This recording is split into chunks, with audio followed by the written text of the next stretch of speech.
Hello friends, welcome to back for my channel AK genius study. तो friends, आज के video में आप लोगों को बताने वाले फिजिक्स जो क्लास 12th का है, और क्लास 12th में जो चैप्टर 1 है उसी के आधारित जो प्रश्न दिया हुआ है वही आधारित यहाँ पर प्रश्न सबमिट किया गया है। और जो जो एग्ज़ाम में पूछा गया है, जिस चैप्टर से एग्ज़ाम में पूछा गया है उस चैप्टर का हम यहाँ वीडियो सोल्यूशन डालेंगे। तो हमारा जो फर्स्ट चैप्टर है विद्युत आवेश तथा विद्युत क्षेत्र, उस चैप्टर का जो एग्ज़ाम में पूछा गया है उसी पर आधारित यहाँ क्वेश्चन हम आप लोगों के सामने पेश करने वाले हैं। तो फ्रेंड्स, हमारा पहला क्वेश्चन है फिजिक्स चैप्टर 1 का, जो कि फिजिक्स चैप्टर 1 का हमारा पहला क्वेश्चन है।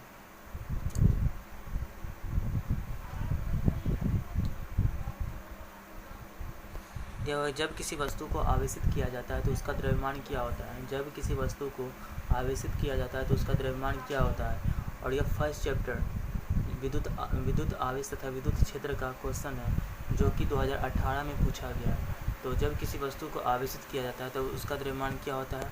तो हमारा ऑप्शन दिया हुआ है बढ़ता है, घटता है, अचल रहता है या बढ़ या घट सकता है। तो हमारा आंसर ए भी हो सकता है सही और डी भी सही हो सकता है। तो हमारा आंसर सही होगा डी जो होगा हमारा सही आंसर।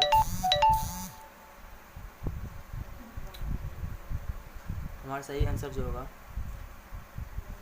वो डी हमारा सही आंसर होगा, बढ़ या घट सकता है, और ए भी हमारा आंसर सही होगा। तो फ्रेंड्स, चलते हैं अगले क्वेश्चन की ओर।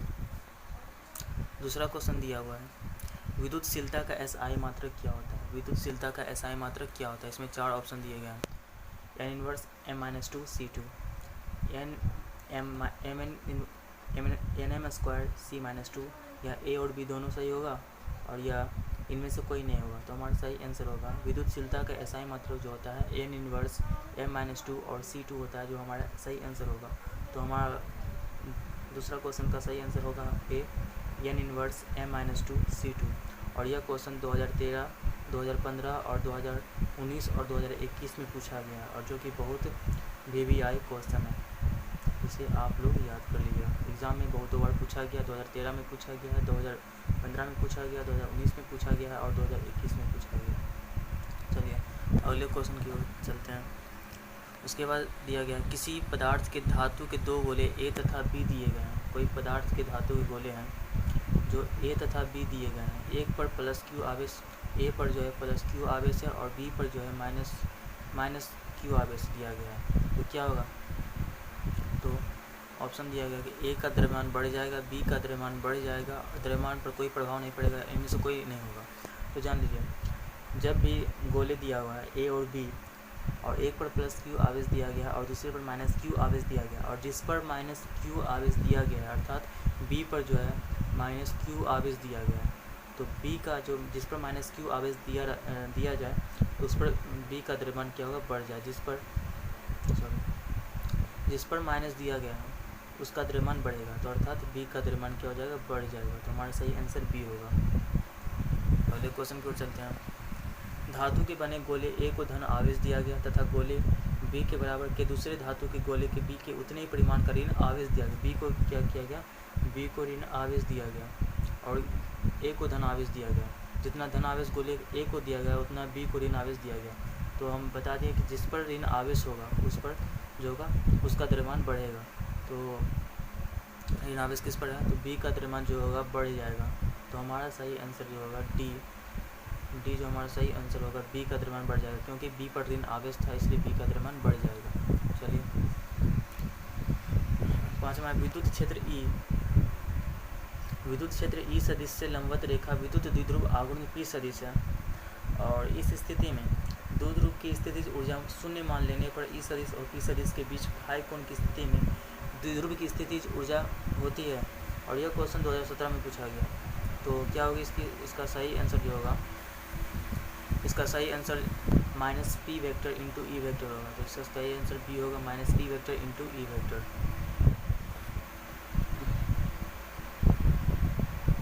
अगले क्वेश्चन पे देखते हैं। कूलाम बल है। कूलाम बल कौन बल है। कूलाम केंद्रीय बल है, विद्युत बल है, ये और भी दोनों, या इनमें से कोई नहीं है। तो कूलाम बल जो है केंद्रीय बल और विद्युतीय बल दोनों है।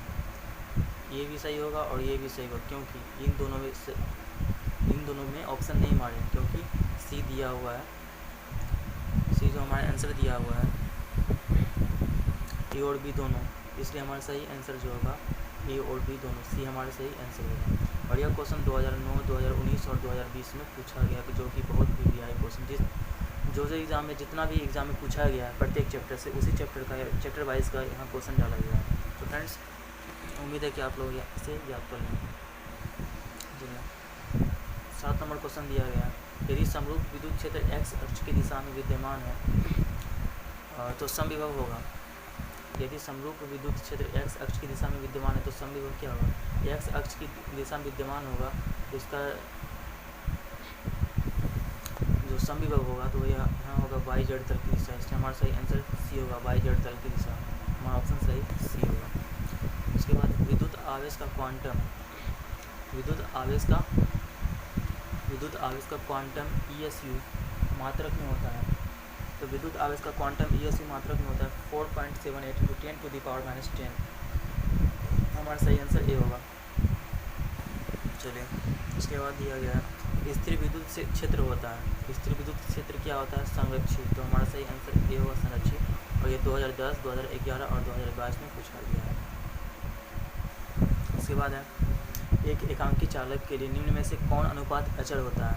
एक एकांकी चालक के लिए निम्न में से कौन अनुपात अचर होता है?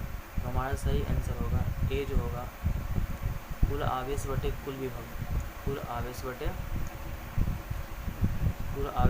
कुल विभव जो होगा एकांकी चालक के लिए अनुपात अचर होगा, C बराबर Q बटे। उसके बाद है किसी बिंदु पर विद्युत क्षेत्र की तीव्रता क्या होगी? किसी बिंदु पर विद्युत क्षेत्र की तीव्रता क्या होगी? ऑप्शन दिया हुआ है, हमारा सही आंसर E बराबर होता है, E बराबर होता है F बटे Q।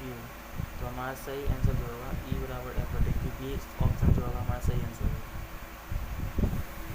उसके बाद है आवेश का पृष्ठ घनत्व क्या होता है? आवेश का पृष्ठ घनत्व जो पढ़े हैं, आवेश का पृष्ठ घनत्व क्या होता है? सिग्मा बराबर जो होता है Q बटे A होता है। आवेश का पृष्ठ घनत्व जो होता है सिग्मा बराबर Q बटे A। रैखिक आवेश घनत्व पढ़ें, रैखिक आवेश घनत्व, आवेश का पृष्ठ घनत्व जो होता है सिग्मा बराबर Q बटे A होता है।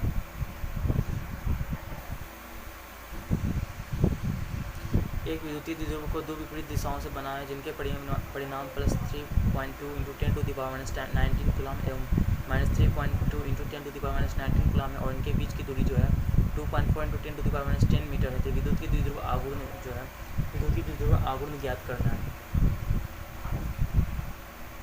तो विद्युत की द्विध्रुव आघूर्ण ज्ञात करना है, तो उसे विद्युत द्विध्रुव आघूर्ण का फॉर्मूला जानते हैं। क्वेश्चन दिया गया है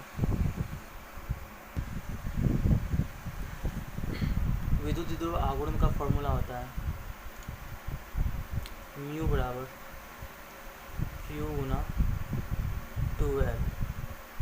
यहाँ पर दो आवेश दिए गए हैं, +3.2 × 10⁻19 कूलम और -3.2 × 10⁻19 कूलम है और उनके बीच की दूरी यानी L का मान दिया गया है। इनके बीच की दूरी जो इनके बीच की दूरी जो है यह 2.4 × 10⁻10 मीटर है। तो इस पर मान रख के हम इसका मान निकाल सकते हैं। तो फिलहाल आप इसका मान रख के इसका मान निकाल दीजिएगा। तो फ्रेंड्स इसका सही आंसर हमको पता है, इसका सही आंसर होगा 7.6 × 10⁻29 कूलम मीटर। इसका सही आंसर होगा 7।